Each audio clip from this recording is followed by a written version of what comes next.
पिछले अध्याय में अर्जुन अपने कर्तव्यों को लेकर विषाद और मोह में डूबे हुए थे। अब श्री कृष्ण अर्जुन को उनके भ्रम से निकालने और धर्म का सही अर्थ समझाने के लिए अपना दिव्य उपदेश प्रारंभ करते हैं। अध्याय 2, जिसे सांख्य योग कहा जाता है, गीता का आधार है। इसमें ज्ञान, कर्म और आत्मा के विषय में श्री कृष्ण के अमूल्य उपदेश हैं। कृष्ण: हे पार्थ, यह दुर्बलता तुम्हें शोभा नहीं देती। अपने हृदय से यह मोह त्यागो और अपने क्षत्रिय धर्म का पालन करो। मृत्यु तो केवल शरीर का नाश करती है, आत्मा अमर है। श्री कृष्ण अर्जुन को आत्मा और शरीर का अंतर समझाते हैं।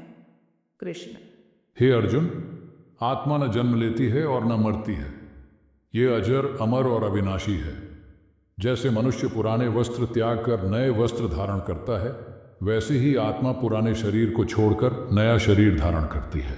कृष्ण अर्जुन को कर्तव्य के महत्व और निष्काम कर्म का सिद्धांत बताते हैं। कृष्ण: हे धनंजय, अपने कर्तव्य का पालन करो। जो कर्म को फल की इच्छा से नहीं करता, वही सच्चा कर्मयोगी है। तुझे अपने कर्म का अधिकार है, लेकिन फल की चिंता मत कर। कर्म कर, फल की आसक्ति से मुक्त होकर। अर्जुन: हे माधव, क्या निष्काम कर्म से ही जीवन का उद्देश्य प्राप्त हो सकता है? कृष्ण: हाँ, निष्काम कर्म से मन शांत होता है और आत्मा शुद्ध होती है। यही मोक्ष का मार्ग है। अर्जुन: हे केशव, यदि ज्ञान श्रेष्ठ है तो फिर मुझे युद्ध करने को क्यों कह रहे हैं? यह कर्तव्य और ज्ञान में विरोधाभास क्यों? कृष्ण: हे अर्जुन, ज्ञान और कर्म एक दूसरे के पूरक हैं। ज्ञानी व्यक्ति कर्म में आसक्त नहीं होता और अपने कर्तव्यों को बिना किसी मोह के पूरा करता है। यही सच्चा योग है।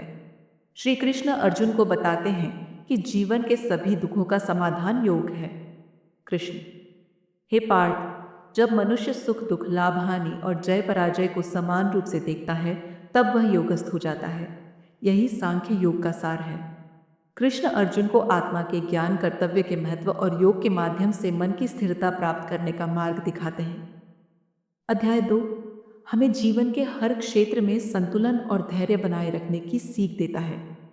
श्री कृष्ण का यह संदेश न केवल अर्जुन के लिए, बल्कि हर उस व्यक्ति के लिए है जो अपने कर्तव्यों और धर्म को लेकर असमंजस में है।